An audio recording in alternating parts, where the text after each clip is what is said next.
wanita hari ini.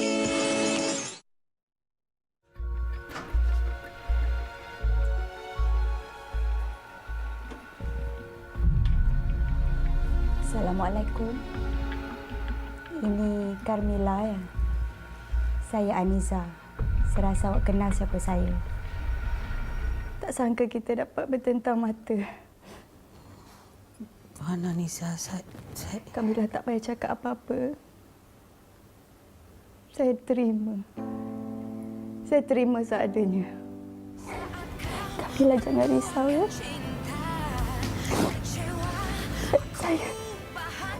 Saya sudi berkongsi kasih.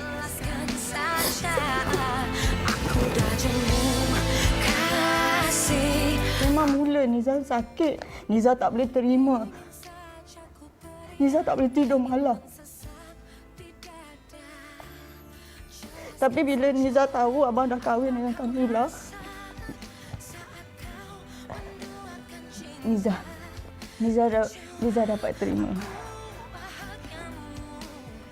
Tapi sekarang ni abang,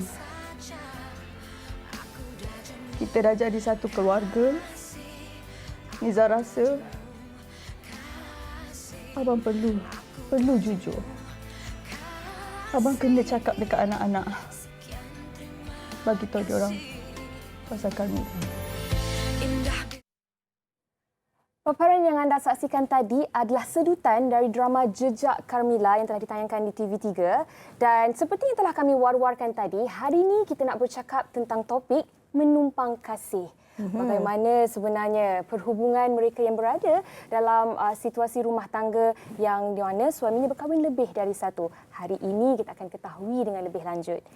Iza, elok kalau kita perkenalkan tetamu kita? Ya, kita akan mendengar sudut pandang daripada seorang suami dan juga seorang isteri hari ini. Di sebelah saya, kita bersama dengan Zarina Zainuddin. Apa khabar? Alhamdulillah baik. Apa khabar Fiza? Baik, Alhamdulillah. Apa khabar? Sihat. Khabar baik. Semakin hari semakin berseri Kak Zarina. Terima kasih. Okey. Dan hari ini kita ada tetamu istimewa yang mana figura ini mempunyai 4 orang isteri melalui perkahwinan yang bahagia dan 10 orang cahaya mata. Okey, kita bersama dengan Datuk Muhammad Fadino Khairuman. Assalamualaikum. Waalaikumsalam. Selamat datang ke studio wanita hari ini. Terima kasih kerana jemput saya datang hari ini. Sama-sama. Baik, dan di hujung sana tak asing lagi di set wanita hari ini kita bersama dengan Dr. Tengku Asmadi Tengku Muhammad. Apa khabar, Doktor? Baik, Alhamdulillah. Selalu saya kena topik panas-panas macam ni. topik yang sesuai, Doktor. Ada Iswan, ada Istu, tapi tak ada isteri kan? Belum. Okey, topik hari ini mungkin bagi sesetengah pihak mengundang sensitiviti ataupun boleh menimbulkan kemarahan. Ada yang berkata mungkin kita tidak mendekati golongan wanita. Tetapi ini yang nak kita kongsikan kepada anda semua. Kalau kita bercakap tentang menumpang kasih ini, terlalu subjektif untuk kita rungkaikan. Kerana apabila kita bercakap tentang soal ajal, maut, jodoh dan pertemuan ini, bukanlah terletak di tangan kita. Tetapi kita nak dengarkan dahulu pengalaman. Dari hati ke hati seorang wanita, mungkin ramai juga yang pernah dengar, baca apa yang telah dikongsikan oleh Zarina sendiri.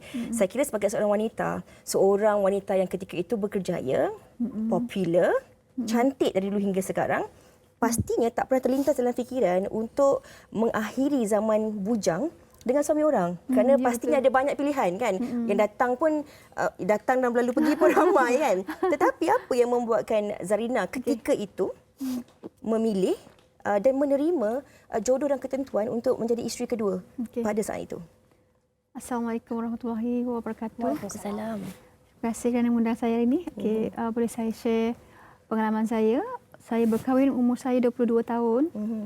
Di mana ketika itu banyaklah kita dah kenal dengan orang macam-macam ragam orang kan.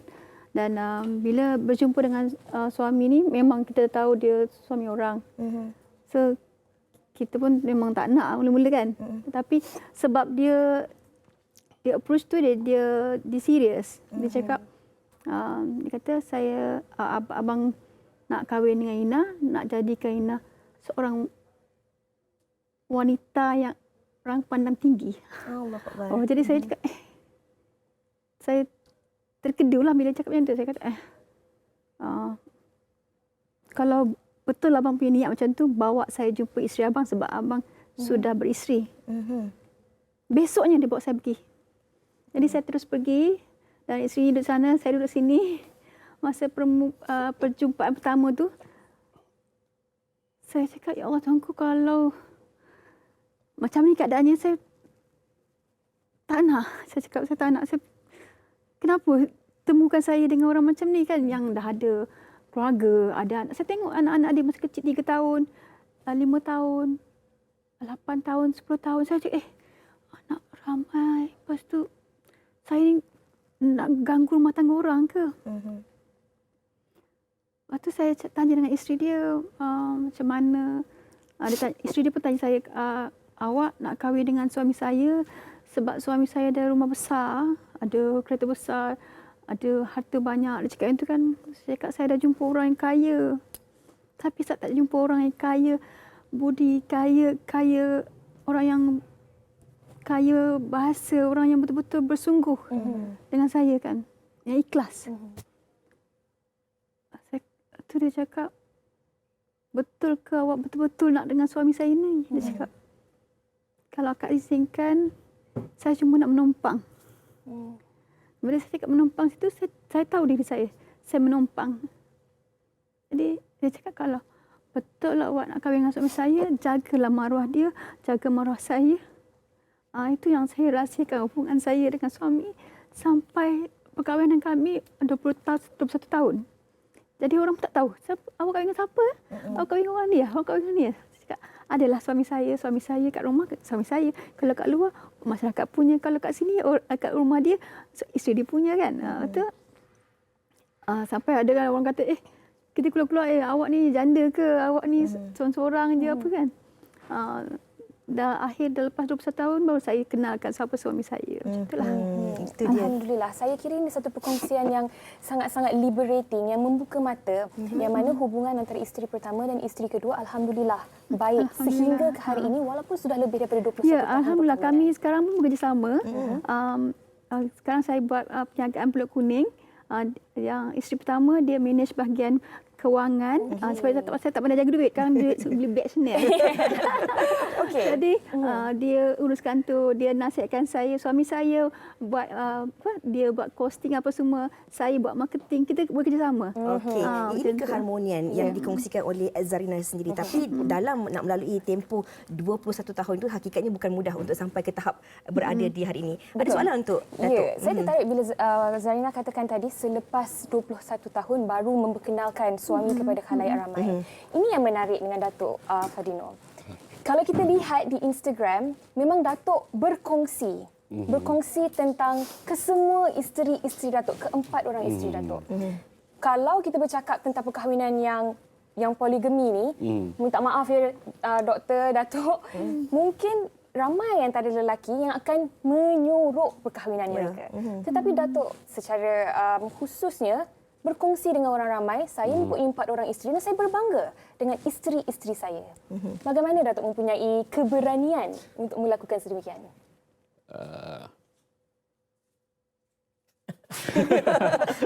Berani. Macam mana berani tu? Berani tu datang, actually macam pertamanya sebab setiap hubungan tu kita bermula dengan kejujuran kan. Jadi saya jujur apa adanya kan. Pada permulaannya of course orang rasa macam tak pandai jaga hati kan. Tapi but then dia jadi nak jaga hati ni because if we keep lying kan, kita tipu sini tipu sana, itu yang kita sorok kan. And then once I decide untuk buka kan, of course waktu mula-mula dulu memang ada sorok-sorok lah kan. Itu tidak saya nafikan, saya pun tidaklah kata seberani sekarang. Itu kan. Okey.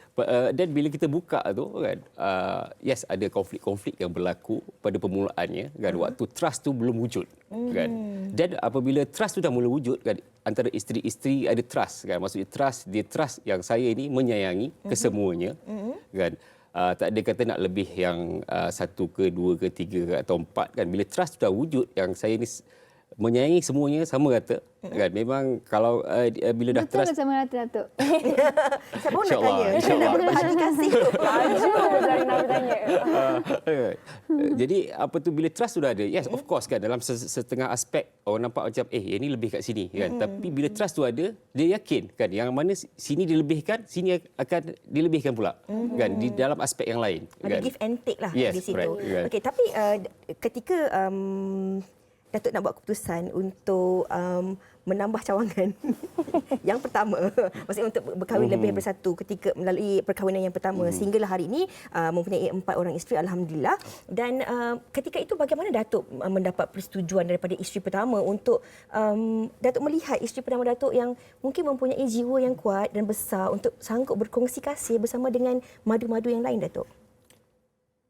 Membuat keputusan sebenarnya macam tidak diputuskan lah kan. Macam tadi dikatakan jodoh tu kan memang kan, telah apa tu bukan di tangan kita kan.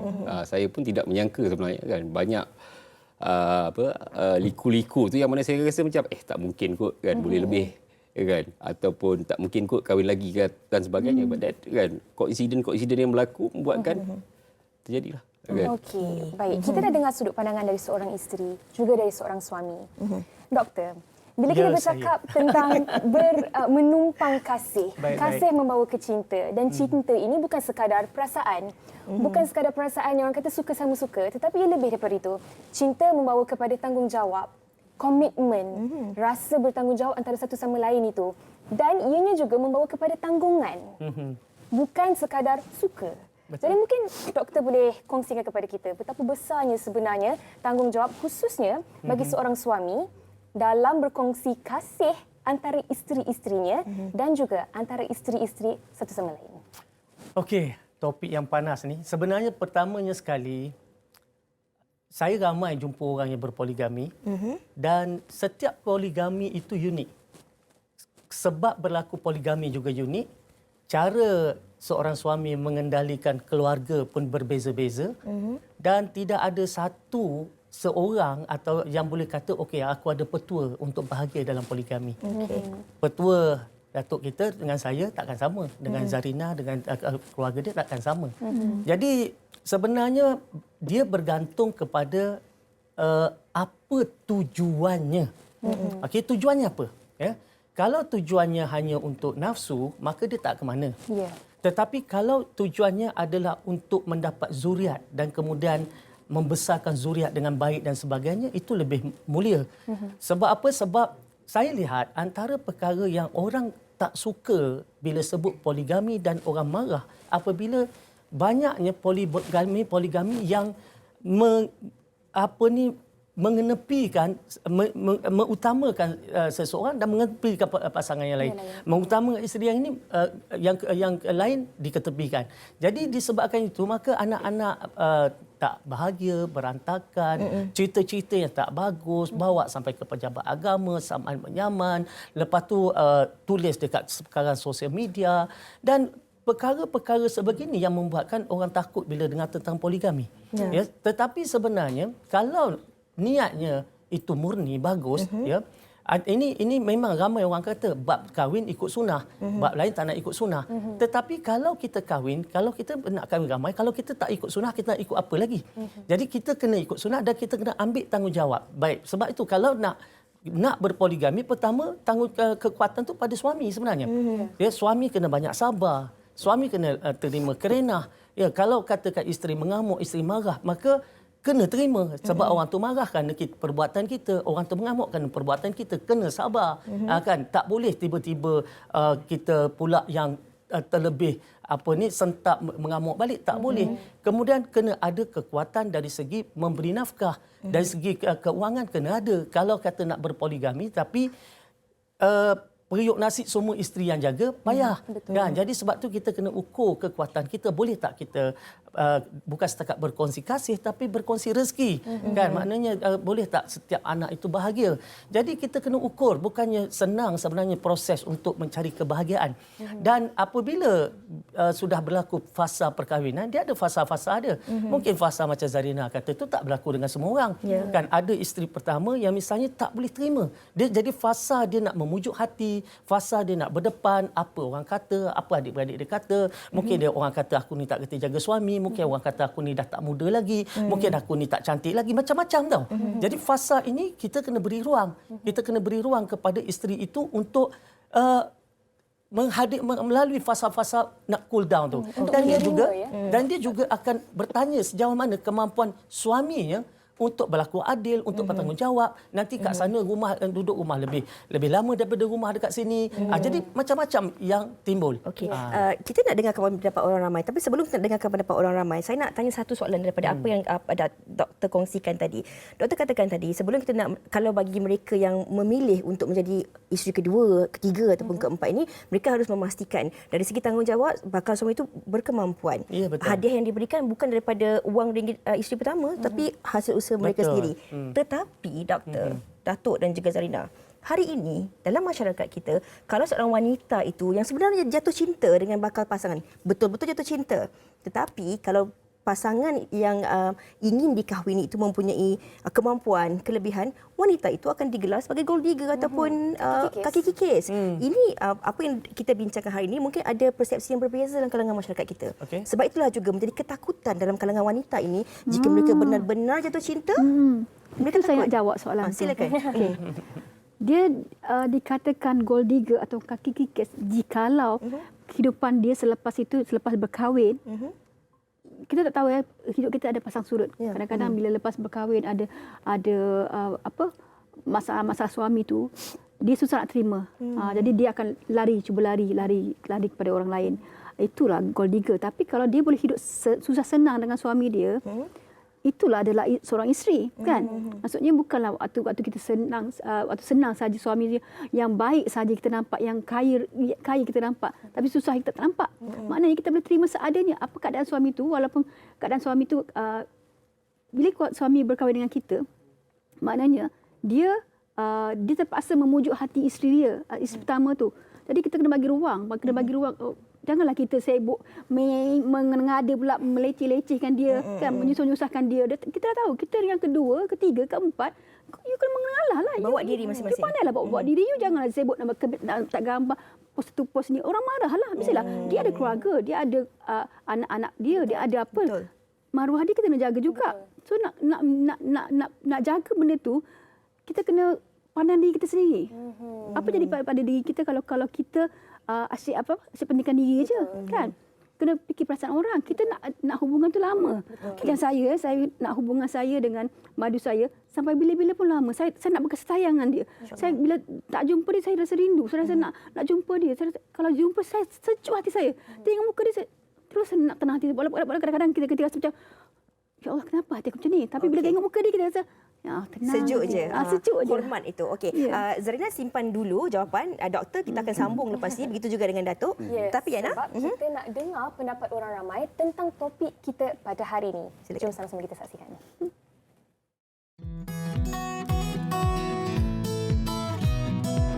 Mungkin nak menumpang kasih bila dah jadi dengan suami orang ni kan lebih mudahlah, lebih stable. Yang selalu jadi isteri kedua ni adalah di kalangan orang yang muda dan berumur jugalah untuk pada zaman sekarang ni, sebab dia nak dapat kesenangan cara yang mudah. Wanita ini Itu dia pandangan orang ramai tentang topik kita pada hari ini. Dan kita nak teruskan lagi perbincangan kita bersama 3 orang tetamu kita di studio pada hari ini. okey. Ada 2 soalan tadi berdasarkan daripada pandangan orang ramai. Yang pertama, persepsi tentang isteri kedua. Itu tadi kita boleh sambung dan ulas tentang soalan kita sebelum ini. Persepsi tentang isteri keduanya, kebiasaannya kalau jadi isteri kedua, ketiga ataupun keempat ini, mereka ini kadang-kala seringkali disalahertikan, seringkali dikatakan sebagai seorang perampas, pengikis, yang buruk-buruk saja. Tapi kadang-kadang kalau jadi nombor 3 dengan nombor 4, masyarakat okey pula. Jadi macam mana tu? Dia kadang-kadang masyarakat ni dia mungkinlah banyak tengok drama sangat kot apa ke. Tapi drama itu adalah refleksi kepada realiti yang berlaku, doktor. Betul, tapi sebenarnya saya pun kadang-kadang tengok drama, kadang over tu benda tu, tak berlaku macam tu pun. Kan? Jadi tu yang kadang-kadang tengok drama kan. Baik, tapi sebenarnya ginilah. Sebenarnya tak ada istilah kata yang ini isteri pertama, kedua. Semuanya isteri sebenarnya. Betul. Bukan pertama, kedua, ketiga macam ada atau semuanya isteri, sama je. Dan kita kalau seorang suami yang bagus, bila dia katalah ada orang nak diperisterikan menjadi yang kedua dan ketiga, mesti yang kedua ketiga akan tanya, kenapa perlukan dia sedangkan you sudah berumah tangga. Okey, ada orang setengah tu yang akan membuka air, menceritakan pasal dia tak bahagia dengan yang pertama kurang itu, tak pandai layan, tak pandai itu. Kalau begitu memang orang marahlah. Orang marah. Tetapi kalau dia kata tak ada apa-apa sebab dia ada objektif, dia ada tujuan dia misalnya sendiri ataupun dia mampu misalnya, maka mungkin lain persepsi yang diberikan. Jadi sebab tu kita kena buang persepsi bahawa yang kedua ni datang kerana nak menumpang, yang ketiga ni datang kerana nak curi kasih sayang dan sebagainya. Sebenarnya tak, sebenarnya sudah ditakdirkan begitu dan tak semua, pertama yang saya jumpa tak semua lelaki pun yang sanggup berpoligami. Saya jumpa ada lelaki yang tak sanggup pun berpoligami. Betul. Macam yang doktor cakap tu ya.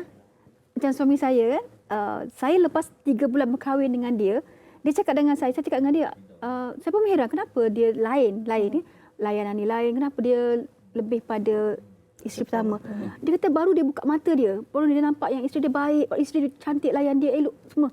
Baru dia nampak benda tu selepas berkahwin dengan saya. Lepas tu saya cakap kenapa buat macam tu. Dia kata dia kahwin dengan saya sebab dia kesian. Jadi saya kata, kesian. Saya dapat kesian ke selama ni? Nak tunggu kasih sayang tu lama. Saya tunggu bertahun sampai saya mengandung. Saya beranak tu baru dia kata, anak abang. Baru dia kata, abang akan jaga anak abang baik-baik. Betul, saya kata, alhamdulillah. Bukan senang dapat tau kasih sayang tu. Bukan yang orang kata, sebab dia bercinta lain tau. Bercinta 3 bulan lah. Kau tengah apa? Hayal. Honeymoon phase. Hayal. Tengah seronok. Tapi lepas tu, hilang semua tu. Sebab apa? Bila berkahwin, tanggungjawab tu penuh. Baru dia fikir, aku kena jaga ni lebih baik, kena jaga dia elok-elok. Macam tu. Itulah yang kata tadi, menumpang kasih itu adalah tanggungjawab. Dan untuk Datuk sendiri, saya sebenarnya tertarik untuk bertanya, mempunyai 4 orang isteri, ada tak Datuk meletakkan syarat kepada isteri-isteri Datuk untuk menjaga keharmonian dan juga hormat antara satu sama lain? Ataupun isteri pertama berbeza syaratnya dengan isteri yang kedua, ketiga, keempat? Mungkin boleh kongsikan. Kalau syarat, tak ada syarat lah kan. Kalau kita letak syarat tu dia jadi macam diktator pula. Tak ada syarat apa-apa kan. Cuma setiap kali saya selalu ingatkan kan, yang setakat hari ini kita harmoni di ataskan kepercayaan, atas keyakinan yang you guys letak pada diri saya. Kan, yakin yang saya ni akan berlaku adil kan, yang saya sayang semuanya kan, dan atas dasar itu semua orang kita ni harmoni. Jadi apabila kadang-kadang berlakulah occasion yang membuatkan yang ini ada yang terasa dan sebagainya, kita remindkan balik kan. Bila dia teringat dia kata yes kan, I know kan, di masa depan you akan prove kan, bukan seperti yang dia jangkakan yang saya ni melebihkan yang ini dan sebagainya. Kan, dan tadi saya nak ulas sikit yang doktor cakap pasal setiap rumah tangga poligami itu unik kan, dan itu sebenarnya itulah kunci dia. Kan, saya selalu ingatkan jangan kita comparekan dengan orang lain. Kan, apabila kita bandingkan dengan rumah tangga orang lain dengan konflik orang lain kan, yang mana kadang-kadang konflik orang lain ni bila gaduh-gaduh dia ceraikan yang muda contohnya, ataupun dia ceraikan yang pertama contohnya. Dan itu yang menyebabkan satu rasa yang tidak senang, tidak rasa insecure dalam hati isteri ni, kan, menyebabkan berlaku konflik kan. Jadi pada tak ada konflik, berlaku konflik kan, sebab kita nak compare kan dengan endingnya rumah tangga orang lain dan sebagainya. Kan. Dan apabila kita aware yang mana setiap rumah tangga itu unik kan, kita bahagia dengan cara kita. Kan, cara orang lain mungkin bila post orang ni tak bahagia, yang ni terasa dan sebagainya. Kan, cara kita, you guys want to post anything, post. Kan, we share the love. Kan, buat je. Kan, tak ada syarat-syarat kata ini jangan post dan sebagainya. Kalau kita lihat di laman sawang Instagram Datuk sendiri, Datuk juga ada ketikanya membawa isteri-isteri itu bercuti sekali. Keharmonian tu macam mana nak dapat berbahagi kasih? Saya pernah bergelar seorang isteri. Yang pasti saya kira bukan saya sahaja, ramai dalam kalangan wanita yang menonton ketika ini secara logik akalnya. Tak ada wanita yang sanggup nak berkongsi kasih bersama dengan wanita lain, ataupun ada wanita, kita juga sebagai wanita nak cuba merampas kasih orang lain. Kalau boleh tak nak, kalau boleh memang tak nak. Sedangkan makan kita pun kita tak tahu pukul berapa kita dapat makan. Lahir daripada rahim siapa bukan pilihan kita. Itu semua bukan pilihan kita. Tapi bagaimana sebenarnya Datuk sendirilah berbahagi kasih, cuba berlaku adil dalam mengharmonikan hubungan rumah tangga bersama dengan 4 orang isteri ni? Satu saya nak bila kita kata tak ada wanita yang sanggup berkongsi kasih ataupun sanggup apa tu dikatakan merampas kasih dan sebagainya kan, terutama yang bab berkongsi ni lah tadi kan, itu kerana sebenarnya kita telah salah perspektif kan, kita meletakkan keluarga yang ideal itu adalah one versus one kan, monogami itu yang ideal kan, itu benda yang telah kita di brainwash daripada dulu, zaman dulu lagi melalui macam doktor cakap drama-drama semua kan kita telah dicuci otak keluarga yang ideal kan, yang bahagia, yang paling optimum adalah one versus one kan, sedangkan kalau kita secara secara universal ya, kita perlu faham kan setiap keluarga tu, setiap jodoh orang tu, takdir orang tu adalah unik. Kan tidak ada yang ideal sebenarnya, berbeza-beza. Kan, jadi apabila kita faham situ, kita akan cari kebahagiaan dalam ruangan itu. Kan, apabila kita telah berpoligami, kan, kita telah berkongsi kasih, kita akan cari kebahagiaan dalam ruangan itu, takdir yang telah diberikan, dianugerahkan Allah Subhanahu Wa Taala kepada kita. Betul. Kan, iaitu berkongsi kasih kan. Tapi kalau kita nak comparekan dengan rumah tangga yang dikatakan ideal tadi, kan, one versus one, memang setiap hari makan hati lah. Betul. Orang kata jangan tanya. Dia jangan banyak tanya. Hidup berpoligami ini, ya, isteri pertama ke kedua jangan bertanya. Tadi makan kat mana? Kat rumah tu beli barang apa? Tak payah bertanya. Sebab bertanya ni akan membuka ruang-ruang iblis untuk masuk. Kan? Apa yang suami kita beri itulah dia. Apa yang suami kita sediakan. Bukankah kalau kita itulah bertanya tu kita lagi seronok, kita lagi seronok nak ambil tahu, nak ambil berat. Okey, dia makan tak apa? semestinya sebab Sharing-sharing poligami lah. sebab poligami dia dengan poligami saya tak sama, Tak dengan sama, poligami ya? tak sama. Okeylah. Jadi kita tak boleh pakai dia punya pakai kat datuk, dia punya nak pakai kat saya tak boleh. bermakna kita perlu mengenali Ya. madu-madu kita juga Betul. suami kita tu bagaimana Betul. orangnya supaya keharmonian itu dapat dijaga bersama-sama. Yang Kiranya ada penting- SOP masing-masing. Yang penting contoh kata macam datuk kata tak ada syarat, saya punya ada syarat. Syarat dia kalau kata yang sana WhatsApp ke, yang isteri sini WhatsApp, isteri sana WhatsApp, jangan balas. Kalau yang boleh membakar, tak payah, diamkan je. Syaratnya jangan respon. Okey, kita dah sampai di penghujung perbincangan kita sebenarnya. Saya dah dengarkan secara ringkas daripada Zarina sendiri sebab menjadi yang nombor 2 ni seringkali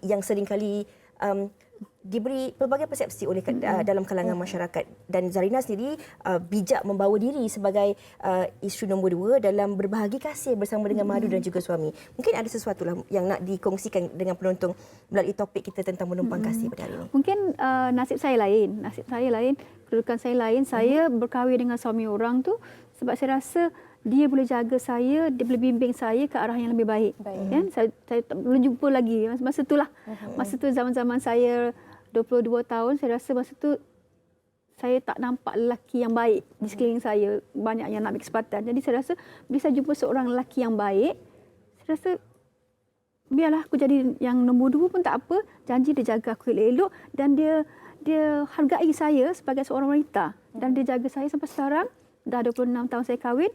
Still lagi kita boleh berbaik-baik antara satu sama lain dengan keluarga. Yang penting keluarga anak tiri saya. Semua kita baik-baik. Kita tak ada dendam, busuk hati, semua tak ada. Kita rasa macam nak ambil tahu, nak ambil berat. Kalau orang ni birthday kita datang, dia setiap kali raya dia datang, keluarga kita berkumpul. Betul. Kita ada satu keluarga yang besar. Dan kalau ada apa-apa kematian, madu saya orang pertama akan datang, yang akan bacakan Yasin, yang akan apa semua.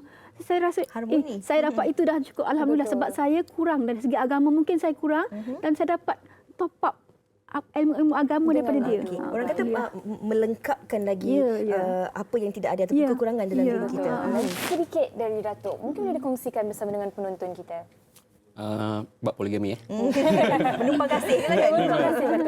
It's very simple. Bagi saya satu je kan, bab kita jangan letakkan kan untuk berpoligami atau tidak kan, berkahwin dengan suami orang atau tidak kan, itu sebagai satu pilihan kan, tapi itu adalah sebagai satu takdir kan. Dah berjodoh macam itulah. Dan kemudian daripada apabila kita dapat terima kan, isteri atau suami itu dapat terima, inilah takdir yang menimpa pada diri kita kan. Dan daripada daripada situlah, from that point, bila kita dah terima kenyataan itu, kita akan create kita punya kebahagiaan sendiri. Baik. Jangan kita nak banding-bandingkan dengan rumah tangga orang lain dan sebagainya. Itu kita memang kita akan cari pasal lah kan. Sebenarnya jodoh telah ditentukan. Betul. Seperti itu. Okey, dan sedikit dari Dr. Asmadi, mungkin kalau kita bercakap tentang takdir, kita tak boleh nak melawan takdir. Betul. Tetapi kita boleh kontrol ataupun mengawal hubungan kita antara satu sama lain. InsyaAllah. Pada saya, apabila kita termasuk dalam keluarga poligami, ya, pada saya itu adalah kerana Allah telah pilih kita. Ya, sebab kalau tanyalah kan, apabila kita hidup dah lama, sebenarnya banyak kelebihan-kelebihan, banyak sebenarnya keindahan yang tak ada pada keluarga monogami yang dinikmati oleh orang yang berpoligami. Sama ada suami ke, isteri ke, anak-anak, dan hanya mereka yang melalui fasa poligami yang dapat merasakan nikmat yang sebegitu. Sukar, yang monogami takkan rasa. Tapi yang poligami, tapi dengan syarat suami mesti bertanggungjawab, mesti berlaku adil, mesti lakukan yang terbaik. Silap salah tetap ada. Okey, baiklah. Saya kira itu satu rumusan yang padat daripada doktor sendiri. Terima kasih doktor, Datuk di atas tips dan perkongsian yang dikongsikan hari ini, dan juga Zarina yang banyak berkongsi tips tentang topik kita pada hari ini. Dan untuk anda penonton-penonton sekalian, yang pastinya takdir dan gaya serta cara hidup kita ini berbeza-beza setiap manusia. Tak boleh kita bandingkan hidup kita dengan hidup orang lain. Yang penting bahagia itu kita yang cipta. Bagaimana untuk kita mengolah kebahagiaan dalam kehidupan seharian. Yang penting kena hormat menghormati, ada rasa toleransi. Dan itulah orang kata kunci kepada kebahagiaan yang sebenar. Yang baik kita jadikan tauladan, yang buruk kita jadikan padan. Baik, kita akan berehat seketika. Kita akan kembali selepas ini di Wanita Hari Ini. Terima kasih. Terima kasih. Wanita Hari Ini.